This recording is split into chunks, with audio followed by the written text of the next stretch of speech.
lo empieza Jorge, que va a hablar de aprendizaje. Gracias, Julián. Antes de empezar la breve aclaración metodológica respecto de un poco la forma en la que abordé este concepto de ejercicio de repetición.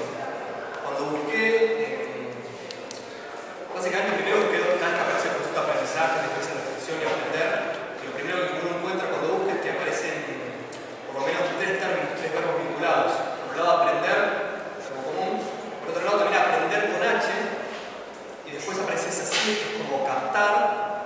Sin embargo, a veces el traductor lo traduce por aprendizaje o aprender con H. Que nada, son tres términos que Deleuze nunca especifica bien a qué apunta cada uno. Sin embargo, los tres aparecen vinculados siempre. Entonces uno podría decir, en general, que aprender sin H es como una actividad de pensamiento, aprender con H tiene que ver más que nada con una pasividad, con un hábito, y después ya la acción de captar tendría que ver más con una actividad, en términos generales. De hecho, en el texto no va y no aparece así. Pero si tuviera que decir rápidamente es eso. Y la otra cuestión, sobre todo retomando la pregunta que hizo antes Julián, sobre el término que aparece en diferentes cuestiones, yo no capitalicé tanto los lugares donde aparece gran cantidad de veces mencionada explícitamente la palabra. Me pareció muy significativo ver los momentos en los cuales aparecía fugazmente esta palabra, aparecía momentáneamente, y reconstruir por qué esa palabra aparecía en ese contexto. Y después, obviamente, ya ir a donde aparece más el término aprendizaje, que es en el octavo postulado de la matemática del pensamiento. Pero me parece que ya saltar el octavo postulado de una era un poco apresurado. Así que comienzo a leer y empiezo con un epígrafe que dice: alguien, usted o yo, se adelanta y dice: quisiera aprender a vivir por fin. Primera parte. Sí, pasamos. Aprender de corazón. Una de las primeras menciones explícitas al aprendizaje, diferencia y repetición, aparece en la introducción, cuando Deleuze intenta distinguir la naturaleza de la generalidad de la repetición a partir de las conductas opuestas que se tienen frente a ambas. Esto que habló recién Nani. Mientras que el dominio de las generalidades es en una economía cerrada, donde no hay ningún particular que no sea intercambiable, el campo de la repetición es el de la economía abierta, donde se juegan las singularidades inintercambiables. En miras a desarrollar las respectivas actitudes, Deleuze trae a colación la distinción en la obra de arte. En particular, para nosotros, nos dice que, cito, no es casual que un poema deba ser aprendido de corazón, siendo este el órgano amoroso de la repetición. Sin dudas, sería estúpido pretender aprender un poema al modo de la generalidad, como si sus palabras fueran términos intercambiables, cuantitativamente equivalentes y cualitativamente semejantes. Los sonidos, silencios, grafemas y blancos, que de hecho lo componen, no podrían ser otros sin cambiar de derecho aquello que hace que ese poema sea tal. Más aún, si por un lado sus palabras no son intercambiables, por el otro, los sentidos que tejen a partir de la repetición tampoco están fijados. Para aprender un poema, hay que dejar que el corazón lo repita incansablemente, pero no sin antes asumir que en cada repetición se nos dona y se nos roba algo único e irrepetible.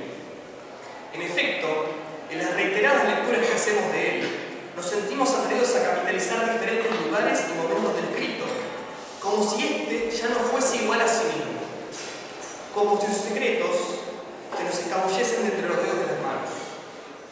Pasamos de la seguridad de estar a punto de entenderlo en profundidad, de que no reste nada por analizar, al desconcierto de que los sinsentidos repten descontroladamente, llevando a la ruina aquello que parecía una exitosa hermeneusis. Representar el poema desde una identidad bloquearía su repetición, pues los puntos notables, aquellas instancias suyas que destellan, están constantemente desplazándose, produciendo desconocidas constelaciones de sentidos. y las intensidades que nos atraviesan, es decir, aquello que despierta en nosotros, están siempre metamorfoseándose. Un poema se aprende, en fin, cuando se vive leyéndolo como si fuera la primera y la última vez, repitiéndolo siempre de nuevo, de acá. Fugaz referencia al aprendizaje y efímero aquello que parece enseñarnos. Y sin embargo, ya nos empieza a anticipar que el concepto en cuestión está en íntima relación con la repetición, así como también con un cierto tacto, con una sensibilidad hacia unos signos que se sustraen y no se dejan capturar. Si bien nadie negaría que el aprendizaje está vinculado con algún tipo de repetición, en el caso de Deleuze no se trata de una cuestión nociológica. Esto no significa que los elementos de la conciencia no intervengan. Ya veremos bajo qué categorías lo hacen. Pero el eje de la cuestión, la apuesta más desafiante de Deleuze, está en la ontología del aprendizaje, en una pedagogía trascendental ante la cual solo llegamos a tener una relación en los límites de la subjetividad. 2. La señalización. En consonancia con esta presentación, la otra gran mención al aprendizaje que tiene lugar en la introducción mantiene la cuestión artística como caso privilegiado para tematizar la repetición. Deleuze insiste en que esta no debe tomarse desde la identidad de un concepto, pues entonces estaríamos representando al arte como algo acabado.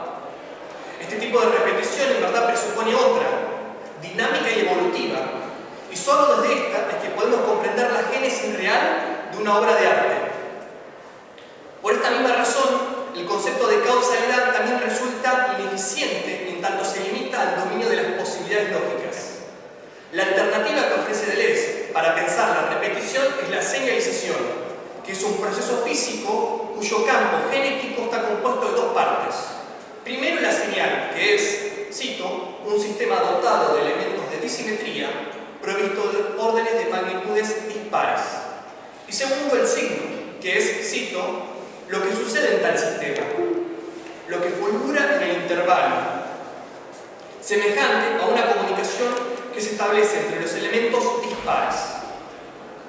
Desde esta definición, en la señalización la estructura no se opone más a la génesis, sino que ambas son necesarias para pensar el proceso en su conjunto, y también entonces el aprendizaje. Bajo esta tesitura, podemos tratar a la lengua, en tanto sistema de diferencias, como una señal, siendo los acontecimientos lingüísticos sus signos. Es cierto que podríamos empecinarnos en conceptualizar a la primera como la causa y a los segundos como los efectos de la primera. Pero la ventaja que nos ofrece la ontología de la señalización es que nos permite entender cómo los acontecimientos lingüísticos, a la vez que proceden de la lengua y resuelven parte de su disparidad inicial, son más que el mero resultado de acumular palabras. En efecto, los signos expresan en la repetición la disimetría de la señal, cargan la diferencia interna de los puntos notables que no cesan de desplazarse. Pero, a la vez que nos desembarazamos de la causalidad, también la categoría de intención sale de escena. Me parece importante aclarar esto porque cuando Deleuze habla de expresividad, no hay que pensar expresividad como figura romántica. En el campo impersonal de la señalización, la figura romántica de autor pierde densidad ontológica. Las palabras tienen suma expresividad, es cierto, pero lo que expresan no es la interioridad de un sujeto, sino la disimetría de la idea lingüística. Es así que la señalización resulta vital para abordar lo que efectivamente se pone en juego en la obra de arte, al ayudarnos a abandonar el ámbito de la representación para pasar a dimensionar que en la repetición, cito, hay una idea y un puro dinamismo creador del espacio correspondiente. Volviendo a la poesía a partir de esta caracterización, y de hecho él mismo lo hace a partir de diferentes poetas y la rima, existe un abismo entre tomar la repetición estáticamente a partir de las mismas palabras que vemos más de una vez en la hoja y tomarla dinámicamente, tratándolas como signos que repiten las diferencias internas de la señal de la idea poética. Así nos dice Deleuze, idea poética. Así, se afina la distinción entre los dos tipos de repetición, diciendo que una es la horizontal, donde cito, las palabras corrientes se reiteran en el discurso, y la otra es la vertical, la que nos interesa, que es la de puntos relevantes, en la que, cito, se asciende hacia el interior de las palabras. Es claro que el poeta no repite palabras para llenar espacios en el blanco de la hoja. Pero entonces, dada una idea poética, ¿cómo se podría aprender a gestar el espacio propicio para la lectura de sus signos? A partir del nexo entre repetición y señalización, Deleuze nos dice que, cito, el aprendizaje no se lleva a cabo dentro del vínculo de la representación y la acción como reproducción de lo mismo, sino en la relación con la respuesta, como encuentro con lo otro. Aquí aparece el tradicional ejemplo del nadador.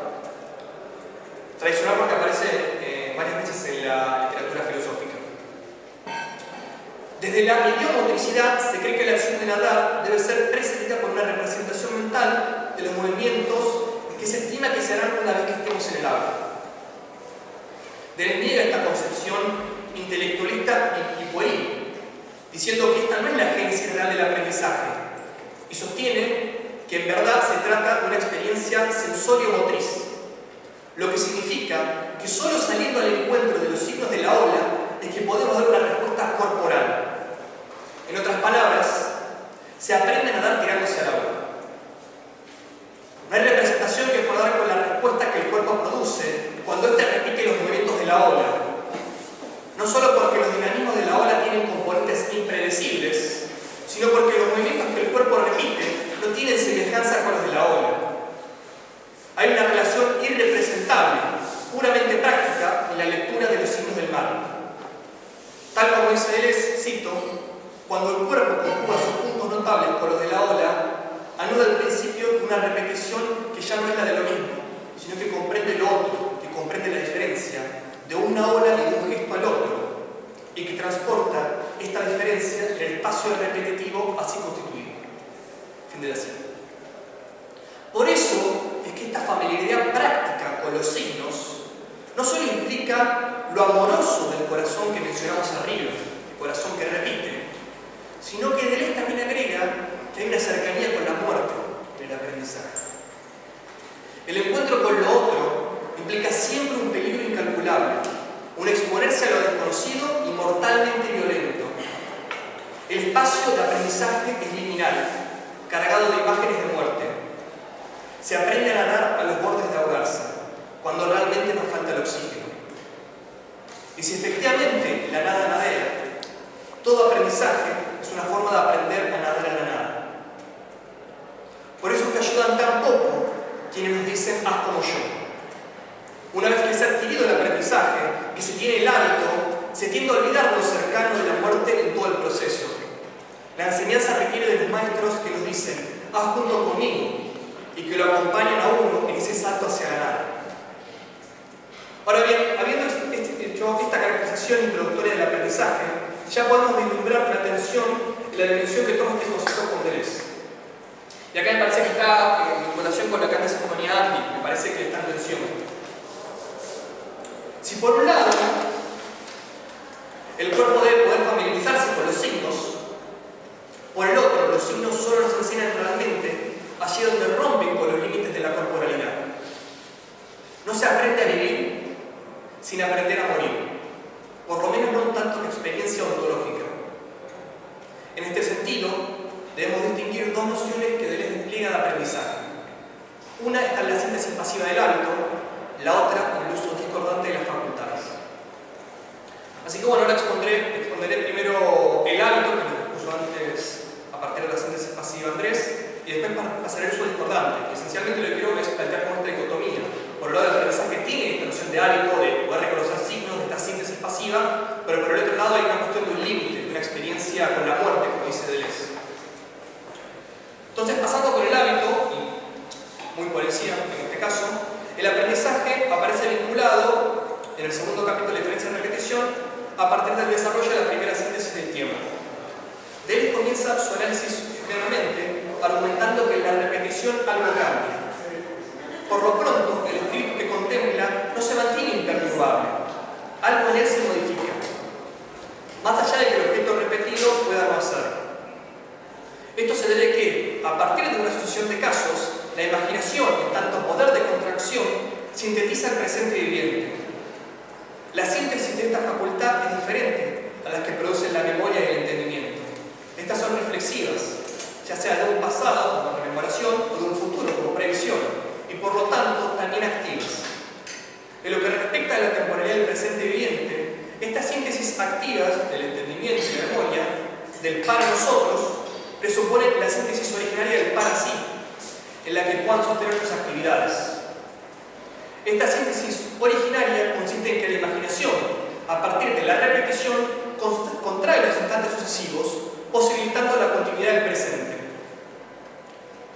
La contracción de la imaginación es pasiva porque, cito, no está hecha por el espíritu, sino que está hecha en el espíritu que contempla, precediendo toda memoria y toda reflexión. Sin duda podemos con nuestra voluntad visitar el pasado y el futuro, rememorar o prever, mas estas actividades son representativas y presuponen un presente continuo y representable, donde, gracias a que el tiempo pasa, se puede representar la temporalidad. Así, el pasado y el futuro no son sino modulaciones del presente viviente de una subjetividad pasiva, donde yace un pasado inmediato, la retención, y un futuro inmediato. Ahora bien, la contracción, en tanto síntesis pasiva, no se limita a la imaginación, sino que también incluye una síntesis orgánica, aquella sensibilidad primaria que somos. Deleuze nos recuerda tan bellamente que, cita que leyó Andy, que me parece una cita obligatoria para cualquier persona que trabaje la síntesis pasiva de Deleuze dice: somos agua, tierra y aire contraídos, no solo antes de reconocerlos o de representarlos, sino antes de sentirlos. En este nivel el pasado deja de ser inmediato, una retención, y pasa a ser herencia celular, mientras que el futuro, al no ser más inmediato, una anticipación, toma la forma orgánica de la espera y es entendido como necesidad. A su vez, el planteamiento de este nivel implica dos inteligencias psicoorgánicas. Por un lado, el instinto, donde la retención y la herencia celular se entrecruzan, es decir, la síntesis de la imaginación y la síntesis orgánica se mezclan, y así se genera esto que es el instinto para Deleuze. Y acá es donde aparece el aprendizaje, que es posible gracias a la combinatoria de anticipación y necesidad, es decir, las tendencias al futuro, de la imaginación y de la síntesis orgánica. Deleuze nos dice que, cito, todo esto forma un rico campo de signos que envuelve cada núcleo heterogéneo y anima el comportamiento. Fin de la cita. Este rico campo de signos, se mantiene oculto para la psicología del learning, que piensa el aprendizaje exclusivamente a partir de la actividad del sujeto. Desde la pasividad podemos encontrar esta otra forma de aprendizaje, mucho más vital, que es el hábito. No se aprende actuando, sino sumidos en la contemplación. Este aprender como necesitar anticiparse a la espera orgánica se muestra en la contracción del corazón que produce el hábito de vivir. Cito, es decir, nuestra espera de que aquello, sea lo que sea, continúe. Que uno de los dos elementos sobrevenga después del otro, asegurando la perpetuación de nuestro caso. Pasamos así del espíritu humano a atribuir un alma al corazón. Pero, cita, un alma contemplativa, cuyo rol se limita a controlar el hábito. Este tipo de hábito nada tiene que ver con la idiomotricidad, pero también se escapa a los hábitos sensomotrices como el del nadar. Llega a las síntesis pasivas que nos componen orgánicamente. Vivir es aprender a sentir placer, mas no es un placer del yo activo, del yo, sino que son los pequeños yo, los moi pasivos, que en la emoción de su contemplación experimentan el placer como principio de vida, uno de cuyos signos es el yo activo, el yo. Qué contradictorio resulta pensar que uno de los aspectos fundamentales del aprendizaje y de la vida misma dependa de esta contemplación pasiva, que, cito a Deleuze, no hace nada, agregando entre paréntesis, aunque algo, y algo completamente nuevo se haga en ella. En síntesis, salimos del para nosotros hacia el para sí, llegando al aprendizaje como hábito. Y sin embargo, el en sí ha quedado como el impensado. Si por un lado el hábito sonsaca a la repetición algo nuevo, la diferencia, y esta cita la leyó Andy, pero no leyó lo que aclara Deleuze inmediatamente al lado entre paréntesis. Si por un lado el hábito sonsaca a la repetición algo nuevo, la diferencia, si por un lado el aprendizaje, el hábito sonsaca a la repetición algo nuevo, la diferencia, Deleuze aclara de inmediato que, planteada primero como generalidad, que es el problema con el que empezamos, entre generalidad y repetición. Reapareciendo estos problemas, es que por más amoroso que resulte la contracción del corazón, la muerte debe entrar en escena.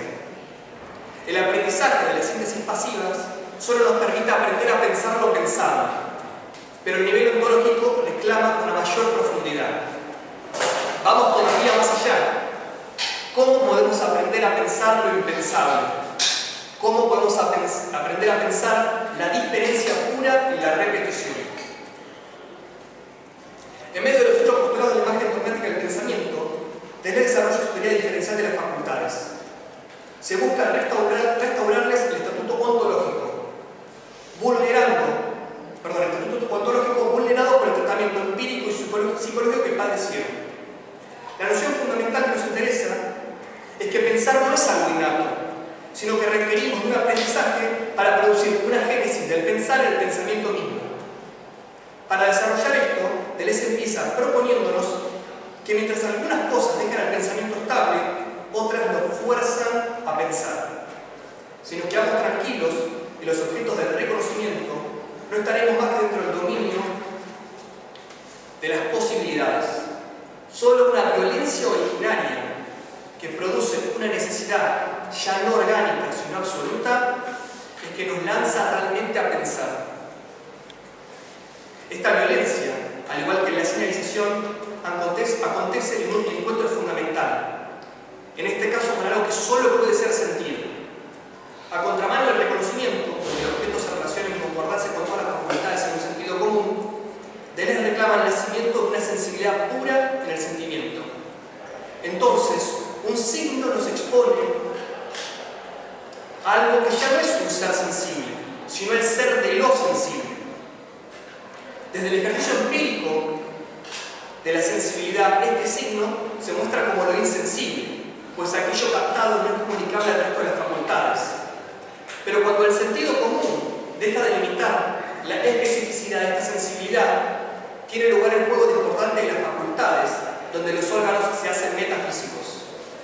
Tal como dice Deleuze, cito, la sensibilidad en presencia de lo que solo puede ser sentido, lo insensible al mismo tiempo, se encuentra ante un límite propio, el signo, y se eleva a una expresión trascendente, la enésima potencia. Fin de la cita. El uso discordante de las facultades lleva a cada facultad a su límite, la saca de quicio, hasta que su disparidad interna es experimentada. Es como si el signo se desplegase sobre la señal. Este es el famoso empirismo trascendental de Deleuze. La primera condición para este empirismo superior es que no calquemos su vertiente trascendental de lo empírico, pues aquello que se aprende en esta instancia es justamente lo que no puede ser captado por el uso empírico de las facultades, aquello que nunca podrá devenir hábito. Cito, cada facultad descubre entonces la pasión que le es propia, es decir, su diferencia radical y su eterna repetición, su elemento diferencial y repetidor, como el engendramiento instantáneo de su acto y el eterno camino de su objeto, su manera de ser ya repitiendo. Deleuze reclama que imaginemos lo inimaginable, así como también que digamos el silencio que encontramos en los límites del lenguaje. Fulgura el signo, forzándonos a aprender lo que no puede ser aprendido, el ser de lo aprendible. Deleuze nos advierte que todavía hay una gran cantidad de facultades por ser descubiertas en su uso trascendente, pero no podemos decir todavía cuáles son, pues se requiere de un aprendizaje que jamás puede hacerse a priori. Lo que hace la ontología deleuziana es enmarcar las exigencias para que el pensamiento genuino pueda acontecer. Pensar el ser de lo pensable es pensar al mismo tiempo lo impensable y lo que solo puede ser pensado. No lo mismo, sino, cito, ese punto aleatorio trascendente, siempre otro por naturaleza. No obstante, la pedagogía trascendental exige que no se parta del pensamiento, sino que siempre se comience por el ser de lo sensible, la intensidad. Es ella, la sensibilidad, la que enciende la mecha que desencadena las explosiones del sentido común. Y ahora paso a la última parte del trabajo, que sería entre saber y aprender, que es, me imagino, lo que la mayoría de la gente que cuando lee de la experiencia de aprendizaje, que es la distinción entre saber y aprender. Y con esto yo termino. Cuando Deleuze critica el octavo postulado de la imagen automática del pensamiento, hacia el final del tercer capítulo, nos dice que, cito, aprender es la palabra que conviene a los actos subjetivos que se realizan frente a la objetividad del problema, idea, mientras que el saber designa únicamente la generalidad del concepto o la calma posesión de una regla de soluciones. Y acá parece que de vuelta volvemos a sacar la cuestión del hábito, porque dice son los actos subjetivos que se realizan ante la objetividad del problema. Parece que al final Dante tiene razón, en subjetividad siempre de fondo. Sin embargo, no hay que olvidar que estos actos subjetivos no pueden ser propiamente los hábitos. La síntesis pasiva es necesaria para la vida, pero el aprendizaje requiere de una violencia mortal que fuerza a cada facultad a su trascendente, a la exploración de la idea. Esto implica que, aunque no sea por más que un instante, estemos en el límite de la facultad, espacio inhabitable, donde no hay subjetividad posible. Solo hay una diferencia pura, y ya no la generalidad, es que se vislumbra. No debe extrañarse que el aprendizaje esencial no tenga nada que ver con lo verdadero o lo falso. Estos carecen de importancia, así como también la conciencia. Si por un lado cada facultad suyo discordante, cito, no pasa por otra aventura que la de lo involuntario, fin de la cita, por el otro el aprendizaje trascendental no puede ser sino inconsciente. Por eso tampoco hay método para el aprendizaje. El método corresponde exclusivamente al saber, al uso empírico de las facultades, mientras que, cito, nunca se sabe por anticipado cómo alguien va a aprender. Fin de la cita. De hecho, Deleuze varias veces dice como es muy difícil explicar cómo realmente alguien aprendió algo, uno explicar cómo aprendió algo. Uno siempre puede estar dando condiciones de posibilidad de aprendizaje, pero puede decir, pero ¿cómo aprendiste eso? Tiene algo de difícil de decir, esa captación de los signos no es explicable. En oposición al método, lo que sí propone Deleuze es una cultura del aprendizaje, donde colectivamente afrontemos la violencia necesaria del pensamiento puro, a la vez que produzcamos espacios de encuentro con lo otro. Qué enorme falta de vitalismo denuncia entender el aprendizaje como un medio entre el saber y la ignorancia. No hay que confundirse, el saber está preso del campo de la psicología empírica, mientras que el aprender, cito, es la verdadera estructura trascendental que une sin mediación la diferencia a la repetición. Fin de la cita. Conclusión. En suma, comenzamos explorando el aprendizaje de corazón y su vínculo con el arte, así como la repetición. Para ahondar en esta repetición nos encontramos con la señalización y viramos del poeta al narrador, ambas figuras que no terminaron siendo tan distintas desde su gestación de espacios de lectura de signos. Esto nos permitió esquematizar la tensión entre el aprendizaje como hábito y la teoría discordante de las facultades. Es cierto que la síntesis pasiva no se maneja en el ámbito de las representaciones, ni mucho menos es intelectualista, pero sin embargo queda trunca ante las exigencias ontológicas de la experiencia trascendente. Solo en la violencia del encuentro con lo otro, con la intensidad de que podamos dar con el aprendizaje esencial del empirismo trascendental. Así, finalizamos reconstruyendo el último postulado de la imagen automática del pensamiento, rescatando el concepto de aprendizaje frente al saber. Por último, habiendo hecho este recorrido, retrocedamos una última vez hacia el prefacio del libro. Hacia el final de este prefacio, cuando Deleuze reflexiona sobre el lugar de la ciencia ficción en su tesis doctoral, se pregunta, y con esto ya termino, ¿cómo hacer para escribir si no es sobre lo que no se sabe, o sobre lo que se sabe mal? Quizá ahora estemos en condiciones de comprender las implicancias de esta pregunta, así como también las de las respuestas que da Deleuze a continuación. Es acerca de esto necesariamente que imaginamos tener algo que decir. Solo escribimos en la extremidad de nuestro saber, en ese punto que separa nuestro saber y nuestra ignorancia y que hace pasar el uno dentro de la otra. Solo así nos decidimos a escribir. Colmar la ignorancia es postergar la escritura hasta mañana o hasta volverla imposible. Tal vez la escritura mantenga con el silencio una relación